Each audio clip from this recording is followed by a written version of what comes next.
بسم اللہ الرحمن الرحیم نحمدہ ونصلی ونسلم علی رسولہ الکریم اما بعد الثالث یعنی التقسیم الثالث فی وجوہ استعمال ذالک النظم،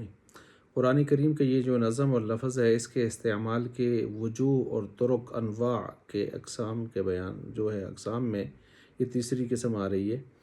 آیت تقسیم الثالث یعنی تیسری قسم فی طرق استعمال ذالک النظم المذکور، یہ جو نظم مذکور جس کا ابھی تک ذکر ہوتا آ رہا ہے اس کے استعمال کے طرق کے بیان میں تیسری تقسیم آ رہی ہے۔ سابقاً من انہ استعمال، یہ پیچھے یہ بات گزری بھی اس حوالے سے کہ جس کو استعمال کیا جائے فی معنی اس کے معنی موضوع لہو کے اندر، معنی الموضوع لہو او غیرہ، لفظ کو استعمال کیا جائے گا اس کے معنی موضوع لہو کے اندر تو حقیقت ہوگا، اور غیر موضوع لہو کے اندر استعمال کیا جائے گا تو مجاز ہوگا۔ اب استعمل مع انکشاف معناہ، معنی کہ انکشاف واضح ہونے کے ساتھ استعمال کیا جائے گا تو وہ صریح ہوگا، او استطاری ہی یا معنی کہ پوشیدگی کے ساتھ اس کو استعمال کیا جائے گا تو پھر یہ کنایہ ہوگا۔ وہی اربعۃ، یہ چار قسمیں بنتی ہیں یہ بھی اس تقسیم کے تحت بھی، تیسری تقسیم کے تحت بھی، الحقیقت والمجاز والصریح والکنایہ، لأنہ سے وہی وجہ حصر شروع کی جا رہی ہے، ان استعمل اگر اس کو استعمال کیا گیا فی معنی الموضوع لہو، معنی موضوع لہو کے اندر لفظ کو استعمال کیا گیا، معنی موضوع لہو کے لیے اس لفظ کو استعمال کیا گیا، فہو حقیقت، وہ حقیقت ہوگا۔ جیسے اسد کا لفظ استعمال کیا جائے وہ درندہ خاص کے لیے، چیرنے پھاڑنے والے، او فی غیر الموضوع لہو، یا غیر موضوع لہو کے لیے استعمال کیا گیا، جیسے اسد کا استعمال کیا جائے لفظ اسد کا رجل شجاع کے لیے، بہادر آدمی کے لیے، فمجاز، یہ مجاز شمار ہوگا۔ ثم کل منہما، پھر ان دونوں میں سے ہر ایک، ان استعمل بانکشاف معناہ، اس کے معنی کے یعنی معنی کے انکشاف کے ساتھ، وضاحت کے ساتھ، معنی کے کشف اور انکشاف کے ساتھ اگر اس کو استعمال کیا گیا ہے تو وہ صریح، فو صریح، وہ صریح ہے۔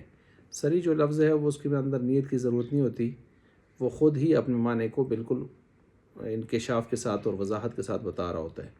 وَإِلَّا، اگر اس طرح نہ ہو، انکشافی معنی نہ ہو، استطارہ معنی ہو، استطارے معنی ہو، تو اس صورت میں فول کنایہ، وہ استطارے معنی کی صورت میں وہ کنایہ شمار ہوگا، کیونکہ اس کے اندر پھر نیت، متکلم کی نیت مراد پوچھی جاتی ہے۔ یہ تفصیل میں پیچھے کر چکا ہوں۔ فالصریح والکنایۃ یجتمعان، پس یہ صریح اور کنایہ جو ہیں دونوں جمع ہو سکتے ہیں، مع الحقیقت والمجاز، حقیقت اور مجاز کے ساتھ بھی جمع ہو سکتے ہیں، ٹھیک ہے، اس کے ساتھ بھی جمع ہو سکتے ہیں۔ اچھا جی، دیکھیں نا، ایک شعر کا لفظ ہے اسد،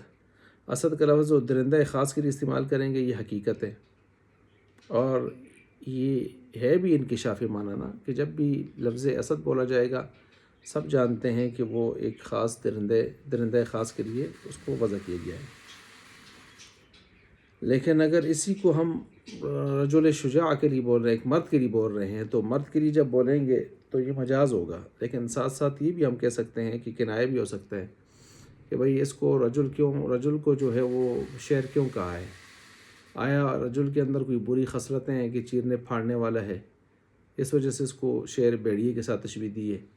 یا یہ بھی ہو سکتا ہے کہ وہ بہادر آدمی ہے تو بہادری کی وجہ سے اس کو تشبیہ دی ہے، تو یہ جمع ہو سکتے ہیں، یعنی حقیقت اور مجاز کے ساتھ صریح اور کنایہ بھی جمع ہو سکتے ہیں۔ ولذا، اسی وجہ سے کہ یہ جمع ہو سکتے ہیں، قال فخر الاسلام بزدوی، امام فخر الاسلام بزدوی رحمۃ اللہ علیہ نے فرمایا، والقسم الثالث فی وجوہ استعمال ذالک النظم وجریانہ فی باب البیان، کہ یہ تیسری تقسیم جو ہے یہ اس نظم کے استعمال کے اقسام میں ہے، اور وجریانہ، اور اس کے جاری ہونے میں ہے، اس کے اندر فی باب البیان، یہ ظہوری معنی اور خفائی معنی کے بیان کے اندر، فجعل الحقیقت والمجاز، پس انہوں نے بنا دی ہے حقیقت اور مجاز کو، راجعان، اس کو ان کو راجع کر دیا ہے، ان کو لوٹا دیا ہے، الی الاستعمال، استعمال کی طرف، کہ لفظ اس میں استعمال ہوتا ہے، ٹھیک ہے، یعنی حقیقت اور مجاز کو استعمال کی طرف اس کو لوٹا دیا ہے. والصریح والکنایۃ راجعان الی الجریان، اور صریح اور کنایہ کو راجعان اس کو وہ لوٹنے والے ہیں، وہ کہتے ہیں کس کی طرف جی؟ ان کو لوٹایا ہے الی الجریانی، لفظ کے جاری ہونے کی طرف. تو لفظ کے استعمال ہونے کی طرف حقیقت اور مجاز کو لوٹا دیا ہے، اور اسی طرح لفظ کے جاری ہونے کی طرف صریح اور کنایہ کو لوٹایا ہے. اچھا، وجعل صاحب التوضیح، یعنی یہ نیچے حاشیہ نمبر 4 میں اس کی تشریح موجود ہے. فإن قلت، پس اگر آپ کہیں انه لابد من التباین الذاتی بین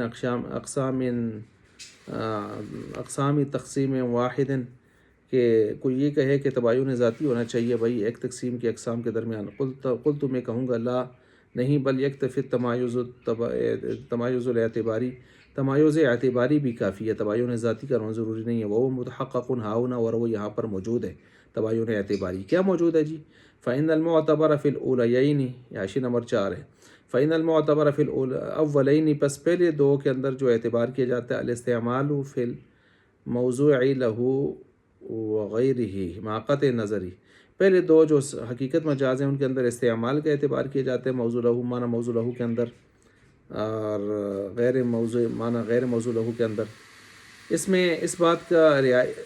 جو ہے وہ لحاظ نہیں کیا جاتا کہ آیا وہ انکشافی معنی کے ساتھ استعمال ہوئے ہیں یا استطارے معنی کے ساتھ استعمال ہوئے ہیں. والمعتبر فی الاخیرین، اور آخری دو جو صریح کنایہ ہیں وہ اس کے عکس ہیں، علی العکس، اس کے الٹ ہیں. الٹ کا مطلب ان میں انکشافی معنی اور استطارے معنی کو لیا جاتا ہے اصل میں، اور اس کا ساتھ قطع نظر اس کے کہ وہ معنی موضوع لہو کے اندر استعمال ہو رہے ہیں یا معنی غیر موضوع لہو کے اندر استعمال ہو رہے ہیں، اس سے ہٹ کر ان کو لیا جاتا ہے. وجعل صاحب التوضیح، لیکن صاحب توضیح نے جو ہے توضیح، انہوں نے اس کو بنا دیا کل من الصریح والکنایۃ قسم من الحقیقت والمجاز، صریح اور کنایہ کو خود قسم بنا دیا ہے حقیقت اور مجاز کی. کوئی حقیقت اور مجاز کو گویا مقسم بنا دیا اور ان دونوں کو ان کی قسم بنا دیا ہے. اس ترتیب سے انہوں نے بنا دیے. تو یہ تیسری تقسیم ہم نے آپ کے سامنے واضح کر دی.